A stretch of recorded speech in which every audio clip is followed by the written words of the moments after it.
Baik, bismillahirrahmanirrahim. Assalamualaikum warahmatullahi taala wabarakatuh. Pelajar-pelajar tahun 5 yang Ustaz rindui semua.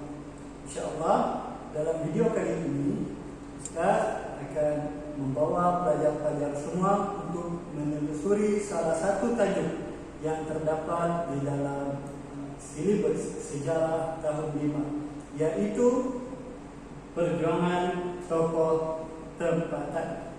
Baik. Penjajahan dan campur tangan British di negara kita telah menimbulkan rasa tidak puas hati dalam kalangan pemimpin tempatan. Kerana sebelum daripada kedatangan British, negara kita ataupun di setiap daerah sudah ada pemimpin tempatan yang dilantik oleh sultan ataupun raja untuk mengawal, menjaga dan juga memungut cukai di tempat-tempat tersebut.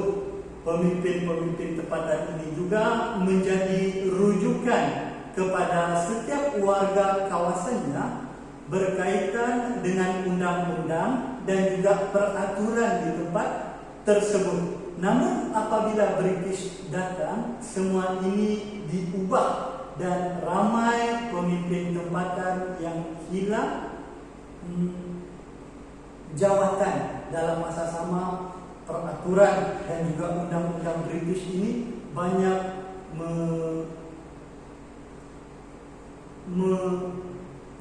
mengganggu gugat kehidupan masyarakat setempat.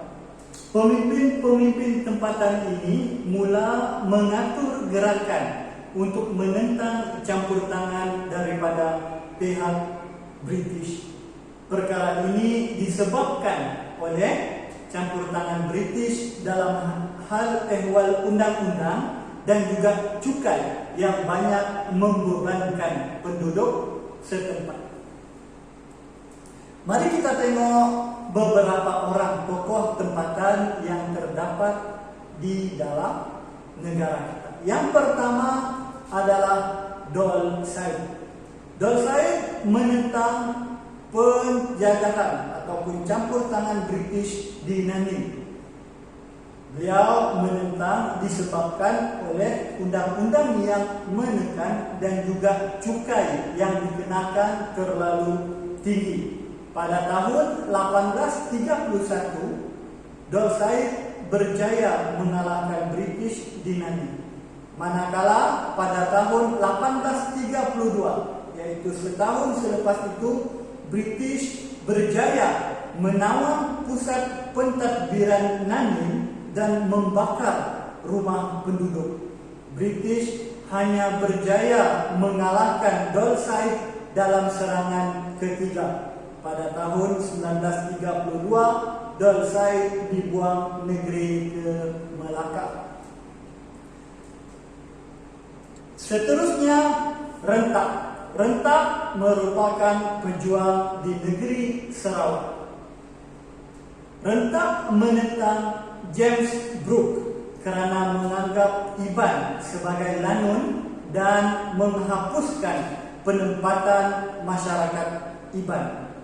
Pada tahun 1853, Rentak menyerang kubu James Brooke di Nang Skram dan beliau berjaya. Rentak membina kubu di Bukit Sadok.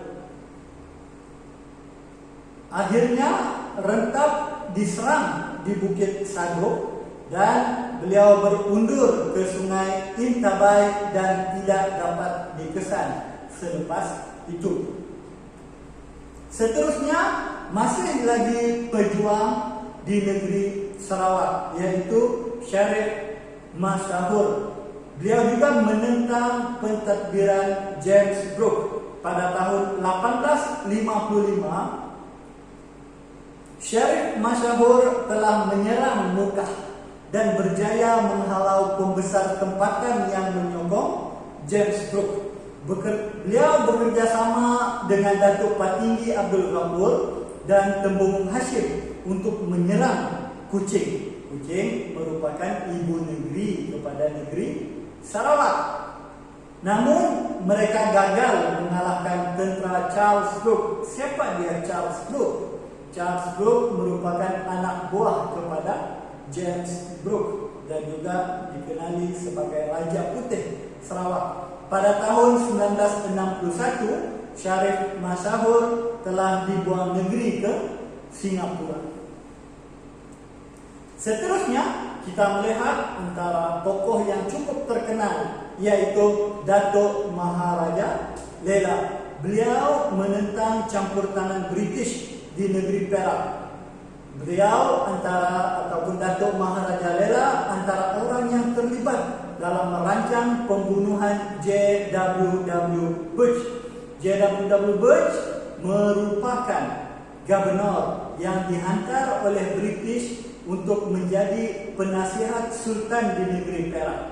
Tindakan J.W.W. Birch yang banyak menyusahkan rakyat setempat dan juga merendahkan martabat Sultan akhirnya menggerakkan gerakan yang akhirnya membawa kepada pembunuhan J.W.W. Birch. Orang yang membunuh J.W.W. Birch adalah Sebuntung di atas arahan Datuk Maharaja Lela. Akhirnya Datuk Maharaja Lela ditangkap dan dihukum gantung pada tahun 1877.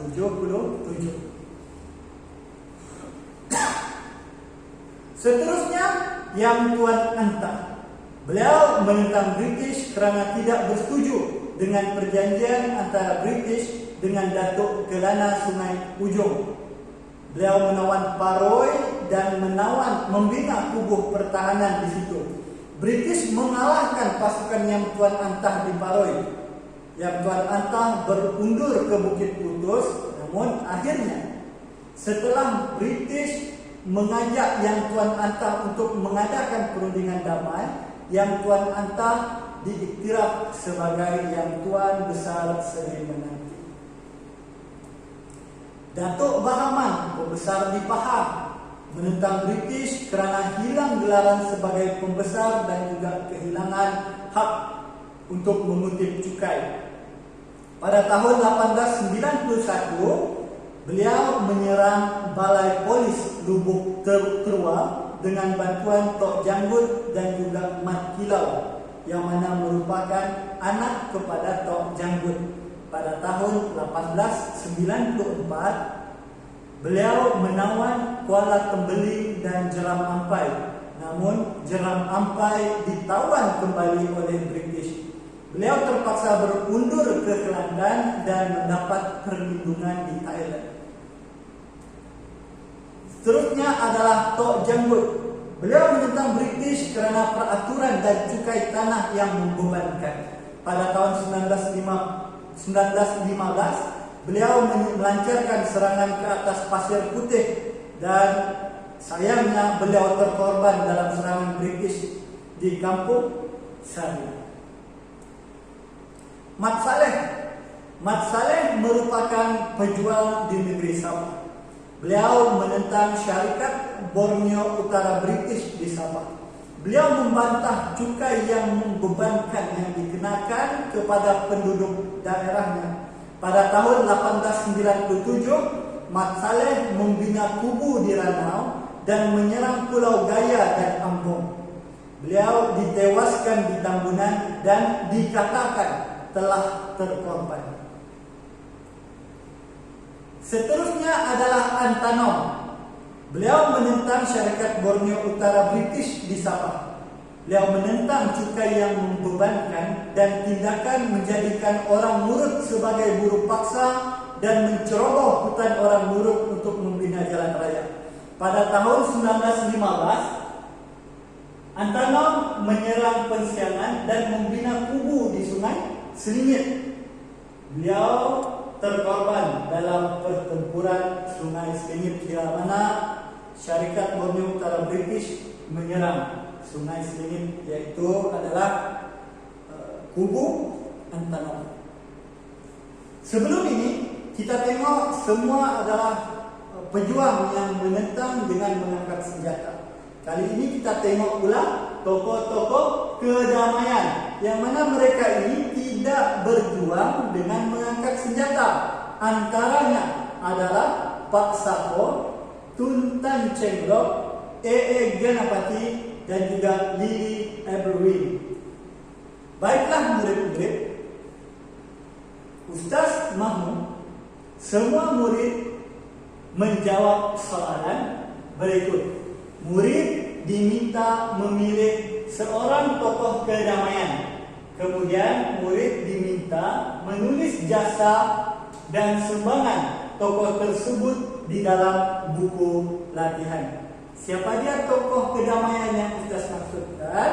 Itu adalah yang Ustaz nyatakan sebelum ini. Kerana itu Ustaz tidak sertakan nota ataupun Ustaz tidak jelaskan secara langsung siapa ataupun apa sumbangan tokoh ini. Ustaz harap semua murid dapat menjawab soalan berikut dan salin di dalam buku latihan, kemudian hantar pada hari Isnin. Sekian. InsyaAllah kita akan bertemu lagi dalam video-video yang seterusnya. InsyaAllah kita mendoakan dan mengharapkan semua murid dapat menjaga diri, terutama sekali dalam keadaan negara kita berdepan dengan krisis ini. Biasakan diri dengan norma baru. InsyaAllah jika Allah izinkan kita akan berjumpa lagi di lain masa. Sekian, billahi taufiq wal hidayah. Assalamualaikum warahmatullahi wabarakatuh.